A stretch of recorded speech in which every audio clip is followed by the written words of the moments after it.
Yes, big breaking coming in from Bengaluru. Bengaluru's Idgah Maidan, the issue where we had people from different religions asking for festivals to be celebrated at the Idgah Maidan.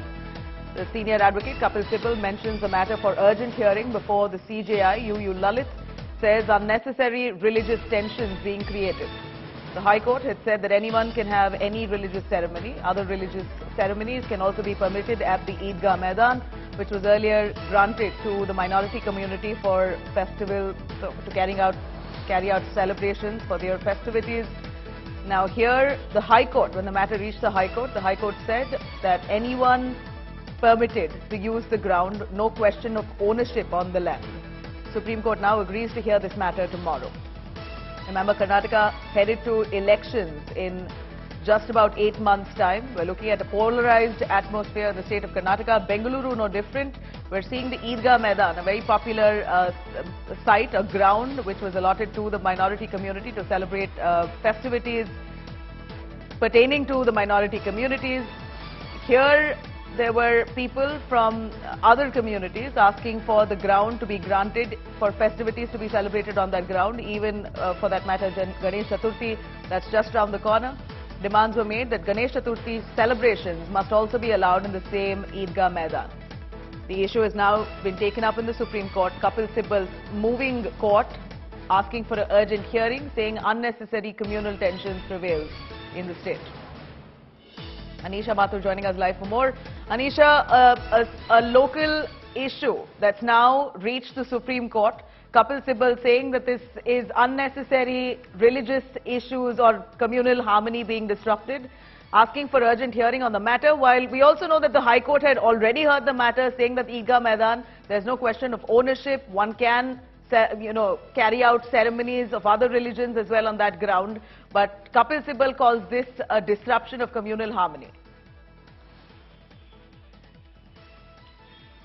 Well, yes, the Waqf Board of Karnataka has moved the Supreme Court, challenging the Karnataka High Court verdict. The Waqf Board petition that was mentioned by Senior Advocate Kapil Sibal this morning before Justice UU Lalit has very clearly said that this is the Idgah ground is a Waqf property that belongs to the Waqf Board, and the question of stopping their religious ceremonies or allowing, or the question of who owns that land should not arise.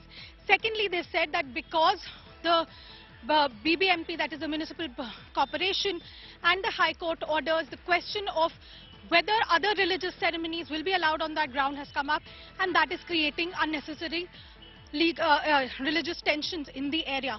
Now, the court has agreed to hear this matter tomorrow, so it will be very crucial to see which way the Supreme Court will take this issue. But for now, in the Supreme Court at least, the Waqf Board has come saying that the High Court order is incorrect, that this land belongs to the Waqf Board. Well, Anisha, what the High Court had said, while hearing the matter, what did the High Court say, Anisha, on the same? See, Nabila, the High Court order that was passed just a couple of days ago was very, very clear. The Karnataka High Court had said that the government can take a call, that this is on whether other religious and cultural activities will be allowed. And I'm quoting here that the state government can decide on implementing, on allowing religious and cultural activities at the Chamarajpet Idgah playground for a limited period from August 31 in letter and spirit. Now, the High Court very clearly had said that it is only for a short period of time that they are allowing the government of the state to take their own decision, and the Karnataka Chief Minister Bommai as well as the Revenue Minister had made certain statements in the media as well, saying that they will take a call on this, because they had said, the Karnataka government has said that the country is multi-religious. Right. We are a secular multi-religious country, and we will take a decision on implementing the order. Now, that order itself has now been challenged before the Supreme Court, because the Waqf Board says that this will create religious tensions in the state. Back to you. All right. Thank you very much, Anisha, for joining us on that.